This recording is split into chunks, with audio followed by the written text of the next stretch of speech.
Topic po natin tungkol sa sakit sa atay. Okay, liver disease. Maraming Pilipino may liver disease.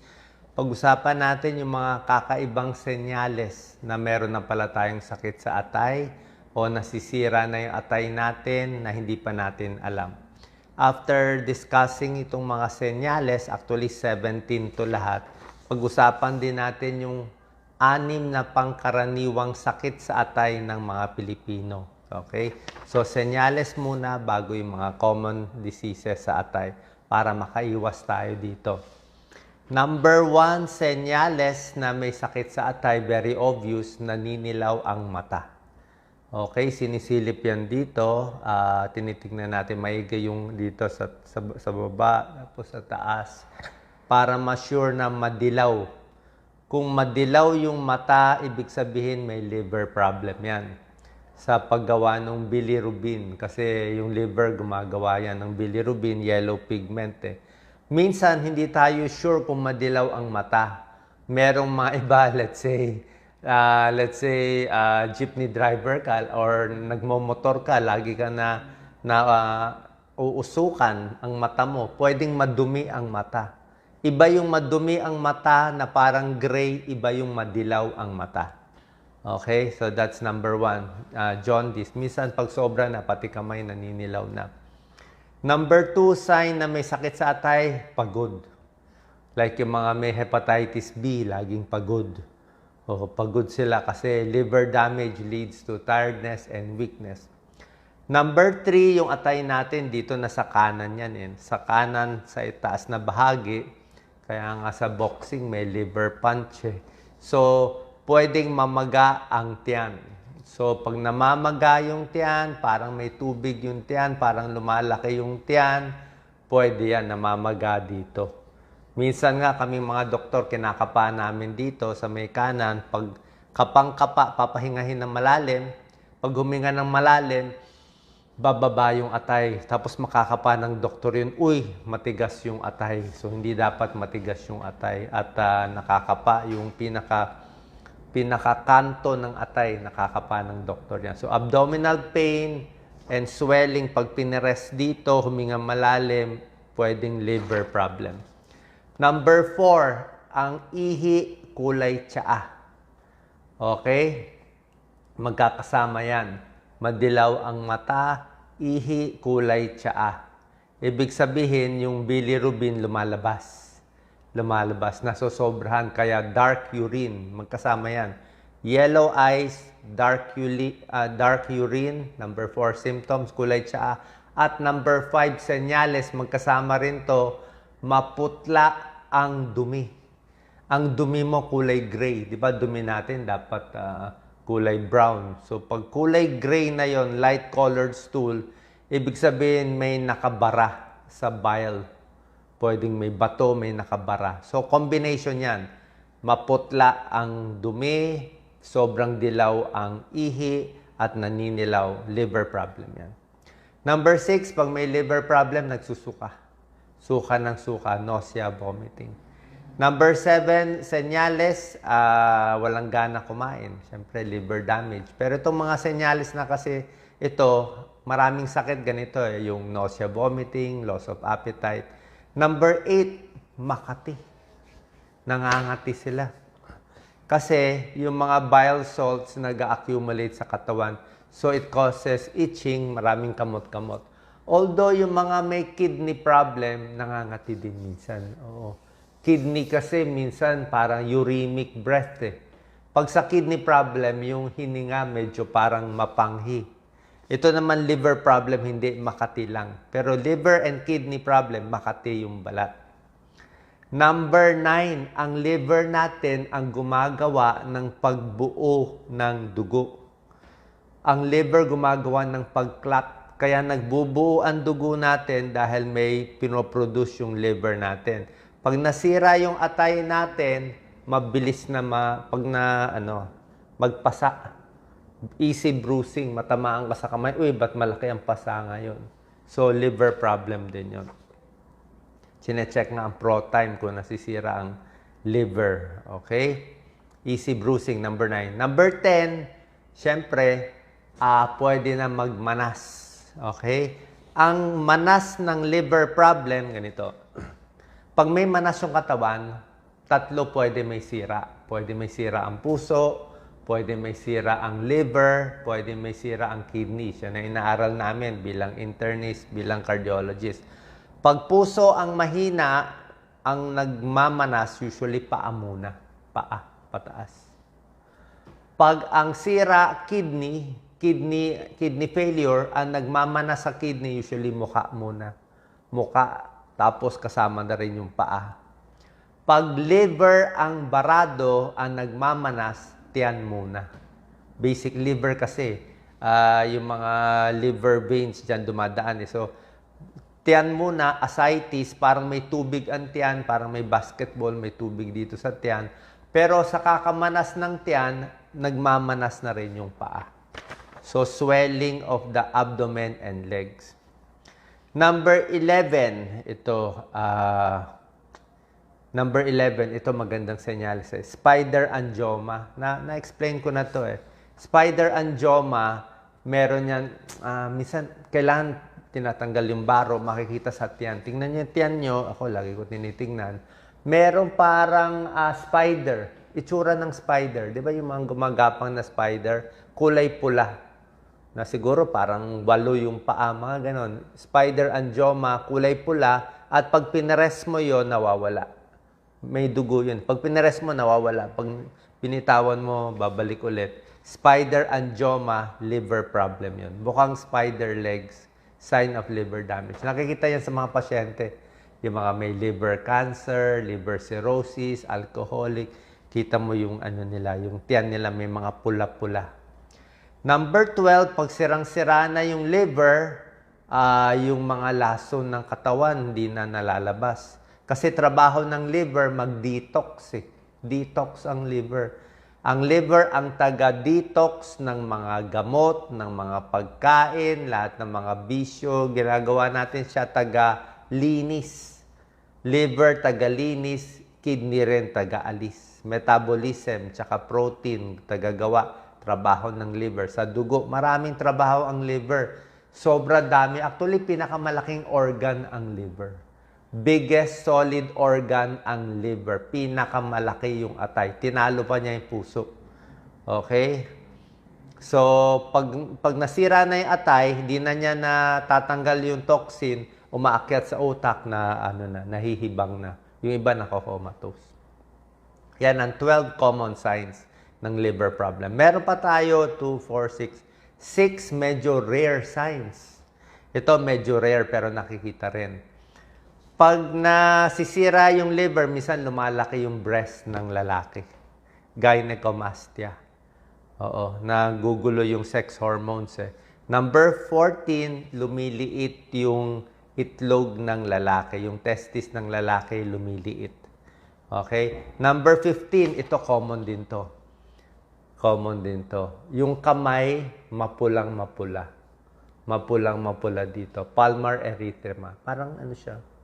Red, very red dito. So, pag nakita nyo yung kamay dati normal, tapos biglang namumula, yon palmar erythema, sign of liver cirrhosis or liver cancer yon. Number 16, pag nagkulang na ng oxygen, clubbing of the fingernails. Yung sinasabi kong clubbing, yung tinuturo ko sa inyo. Yung pag ganito, dapat may butas sa gitna. Ayan, may butas. Kita nyo ba? Hindi ko sure. So, pag nawala yung butas, ibig sabihin, kumakapal to. Pag kulang ng oxygen, kumakapal to eh. Kumakapal. So, pag kumapal, nawawala na yung angle. Gumaganyan na yung daliri. So, nagdidikit siya. Clubbing, nakaganon yung kamay. Number 17, hepatic encephalopathy, yung nako-confuse na nalalaso na yung utak.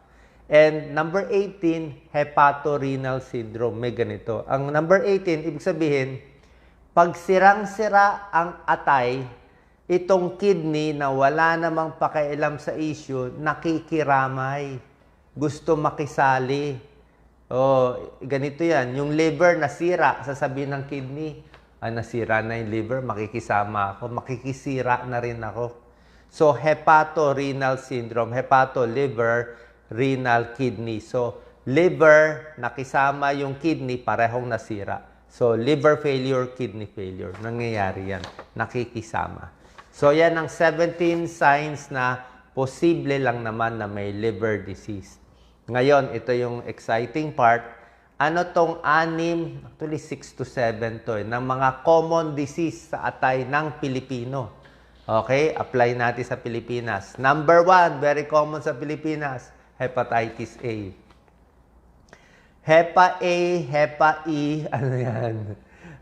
Doon mahilig kayo kumain sa tabi-tabi, di ba? Dirty food. Hindi ko naman sinasabi lahat ng dirty food. Ibig sabihin, yung isang tao, meron siyang hepatitis A, meron siyang virus. So, pag dumi niya, nandun yung virus eh. Hindi siya naghugas ng kamay. O, nagluto ng gulay, nagluto ng fishball, humawak sa kahit anong luto. Diba? Nilagay yan, kinain nyo, nahawa na sa hepatitis A. Kaya nga, ang mga nagluluto, ang mga cook sa mga fast food, very strict yan, di ba? May blood test muna, may x-ray test pa nga for TB, tuberculosis, may test ng dumi, kung may parasite o anuman. So, Hepa A, ano yan? Dapat malinis yung pagkain. Okay? Kaya makulit tayo. Hand washing bago maghawak ng food. So, minsan, wala kang kasalanan, kumain ka lang, ay, may Hepa A yan. Kaya na Hepa A, kumain yan sa tabi-tabi. Pag na-blood test, mataas ang SGPT, SGOT. Liver enzymes yan. Yan ang pinapa-blood test. SGPT, SGOT. Pag super taas, dapat mga 40 lang ang numero nito. Pag umabot ng 1,000 ng SGPT, SGOT, hepatitis A or Hepa B. So, Hepa A from food.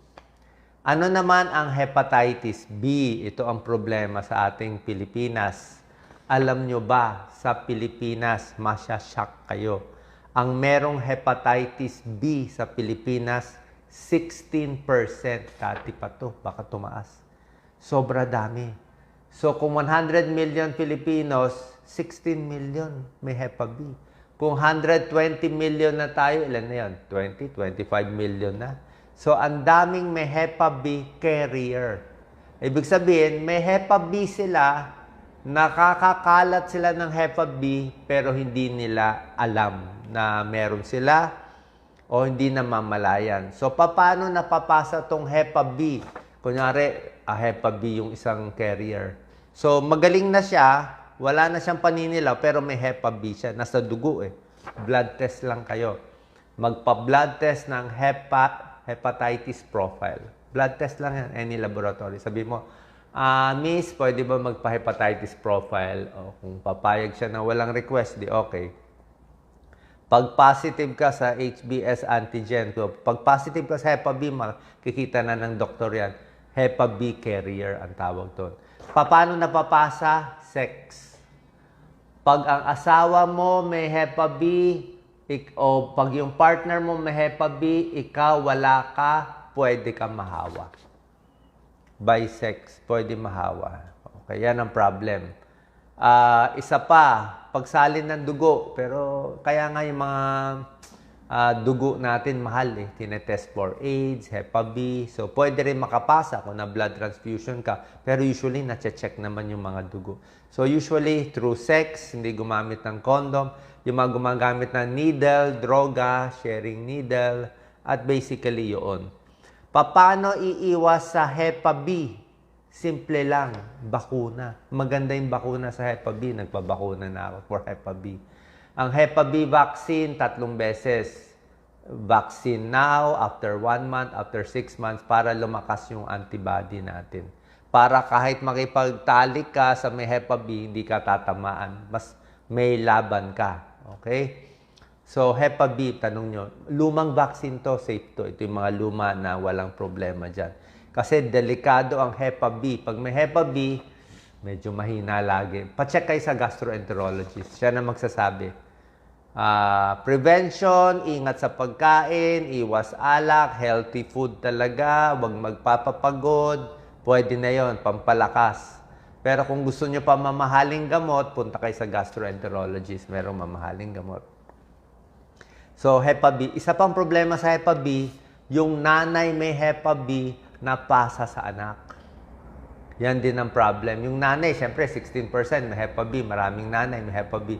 Pag nanganak siya, napapasa niya sa anak niya. Kaya nga, ang mga bata ngayon, pag pinanganak, binibigyan agad ng vaccine.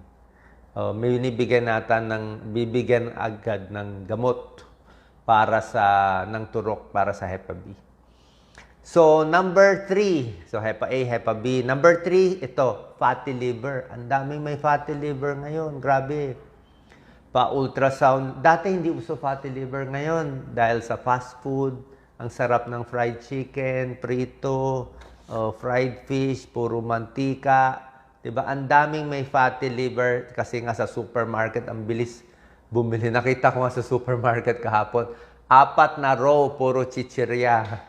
4 na row, puro chichirya. Sari-saring chichirya at junk food. Yun ang mabenta. Kaya mabenta ang fatty liver sa atin.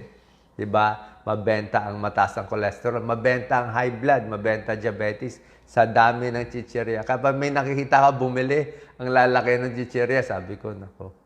Gagawa tayo ng video. Mga pagkain, bawal kainin ng edad 50 pataas. Kasama ang junk food. Kasama potato chips na favorite natin. Number 3, fatty liver. Papa-ultrasound ang tiyan, makikita may fatty liver. Actually, may isang pag-aaral, parang 30 to 40% may fatty liver na. At yung fatty liver ngayon, di nababalot ng taba. Bakit nagkaka-fatty liver? Fast food. Matatamis, maalat, matataba, lahat na yan. Okay? Kulang sa gulay, kulang sa prutas. Diba? Na parami na sugary, soft drinks, iced tea, lahat na ng masasarap. Go large. Diba? Fast food lahat to eh. So, lahat siya nagkakos ng fatty liver. Napanood nyo naman yung Super Size Me, di ba? Kumain siya puro fast food ata, 6 months. Ano siya? Nagloko yung blood test niya. Nasira yung liver niya. Nasira liver niya. 6 months. Nasira, di ba? Pinakita niya eh. Kinain niya lahat eh. So, nasira yung atay niya, tumaas SGPT, SGOT niya, malamang nagka-fatty liver siya. Pero nag-diet naman siya after 6 months. Siguro baka nawala naman. So, exercise din may tulong para hindi magka-fatty liver. Kaya ingat sa pagkain. Okay? Alam ko masarap, pero matagal na ako hindi kumakain ito. Number 4, problema ito sa Pilipinas, usong-uso. Alcoholic liver disease. Sobrang uso to. Diba? Kahit anong kanto, kahit anong barangay, puntahan mo. Merong mga nakahubad dyan na mga lalaki, di ba, nagiinuman, nakatagay, bawal hindi uminom, di ba, naglalakad ka. So, alcoholic liver disease, very common. Paano mo malalaman may alcoholic liver disease? Kitang-kita mo na eh. Malaki ang tiyan, okay? May tagay na alak, hard drinks, tapos payat na payat yung kamay. Di ba? Payat ang kamay, payat ang paa, malaki yung tiyan, namumutla, puro alak na sa harap, may pulutang chicharon o mani, malamang alcoholic liver disease. Kasi lampas sila sa limit. Ano ba ang limit natin sa alcohol? Okay. Itong limit, suggestion lang. Pinakamaganda talaga, any liver problem, 0 alcohol. 0 alcohol. Ni tikim, wala. Ni red wine, sabihin healthy, wala. Ni red wine, bawal. Pag may liver problem, 0 alcohol. Kung takot kayo magka-liver problem, 0 alcohol. Pero binibigyan pa rin naman kayo ng limit. Sa mga babae, 1 drink a day. Ano ang 1 drink a day? 1 drink, isang beer, siguro 8 to 10 ounces at most. Isang beer a day or isang wine glass. Wine glass, mga 4 ounces lang eh. Yung maliit na kopita, wine glass. Yun lang yun, pili ka. Or isang shot ng hard drinks, pili ka lang 1. Okay, hindi pwede ipunin na 6 na beer sa end of the week. So, yun ang maximum per day, 1 a day. Sa lalaki, kung malaki na lalaki, pwedeng 2 drinks, 2 beer, 2 wine glass, tsaka 2 shot. Pili ka lang doon. Pero para sa akin, kahit itong mga limit na to, sasabihin ng mga expert sa inyo, sasabihin niya ng mga gastro, pag na-tsempuhan ka, kahit konti lang ang alak ininom mo, pwede masira na liver mo. Merong ganun tsambahan eh. May ganun tsambahan na Ang konti ko lang naman uminom pero hindi ka hiyang May tao pag uminom ng alak, namumula agad ng muka. Sabihin, hindi siya ayak. Hindi siya hiyang Flushing, di ba? Red flushing of the face. Si Doc Lisa, uminom ng alak, mamumula yan. So, pag namumula na mukha mo, hindi ka na pwede uminom. Alam mo na yon, di ba? So, limit talaga or iwas na lang. Okay? Iba na lang i-enjoy natin. Alcoholic liver disease. Number 5 out of 6, liver cirrhosis. Ito na yung komplikasyon. Kanina, liver disease, fatty liver, na tumataba yung atay, tumitigas konti. Ang liver cirrhosis, matigas na yung atay. Para na siya nagpeklat. Yung buong atay mo, tigas na siya. So, pag nag-liver cirrhosis, sira na yung liver. Sira na, hindi na gagana. So, pag hindi na gumana, maninilaw na, lalaki na ang tiyan, mamamayat na, magdudugo na, kasi nga wala ng clotting. Yung fatty liver, alcoholic, causes liver cirrhosis. Pag malala, diabetes, nagkakos din ng liver cirrhosis, at obesity. So, balik tayo sa gulay, prutas, exercise, at walang bisyo, iwas sa matatamis. Okay? And number 6, nakakatakot sa lahat, liver cancer. Okay? Ito, liver cancer, minsan, edad 50, 60, 70, 80, dumarating. Paano iiwas? Nasa pagkain pa rin Dapat healthy pagkain mo. Paano iiwas? Dapat hindi ka magka-Hepa B. Pag may hepatitis B, a little higher risk. Hindi naman sigurado magkaka-liver cancer, pero a little higher risk for liver cancer. Hepa B sa dugo, Hepa C sa dugo, yan din. So, kailangan yung bakuna ng Hepa B para hindi tamaan ng Hepa B. Safe po yung Hepa B vaccine. Luma na yan. Sure yan. Sure yan. Sayang po. Lalo na sa mga sanggol, may Hepa B binibigay, mga antibody, tsaka mga So, liver cancer, diet pa rin. And number 7, dagdag ko na rin, may konting warning ako sa mga gamot. Okay, di ba? Takot kayo sa gamot, baka maka-liver damage, kidney damage. Sa normal doses, walang problema. Pero, ingat lang sa overdose. Okay? Ito yung mga binabantayan ng overdose sa liver. Paracetamol. Kahit simpleng paracetamol, ligtas ang paracetamol, wag lang sosobrahan. Wag lang sosobrahan. Kasi nandyan lahat ng bahay may paracetamol. Baka gawing candy. Pag nasobra ng paracetamol, liver failure ang abot. Pain reliever, wag din sobra. Kaya ako nga, di ba, lagi ko sinasabi sa inyo, pain reliever. Pag nasobrahan din, inaraw-araw, pwede rin matsambahan. Kidney failure, liver failure.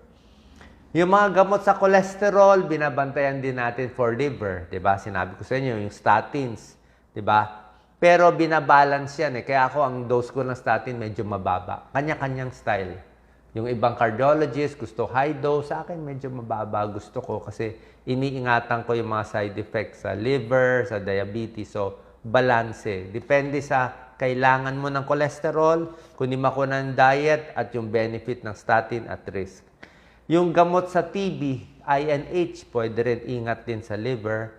Tsaka merong mga gamot sa mga lupus, mga methotrexate. Pero wala naman kasing choice to Kung may sakit sa tuberculosis, no choice bibigyan mo ng para sa TB. Pag may lupus, bibigyan mo ng mga ganitong gamot. So, binabantayan na lang yung atay. So, SGPT, SGOT, magpapa-liver exam, ultrasound, tapos ito, iwas alak, iwas sa mga bisyo, check nyo ng hepatitis profile para malaman kung meron kayong Hepa B o meron na kayong antibody at protected na kayo sa Hepa B. Sana po nakatulong to kasi maraming kababayan natin hindi nagpapa-check up at maraming bisyo kaya maraming nagkakasakit ng liver disease. Salamat po. Share po natin. Yan.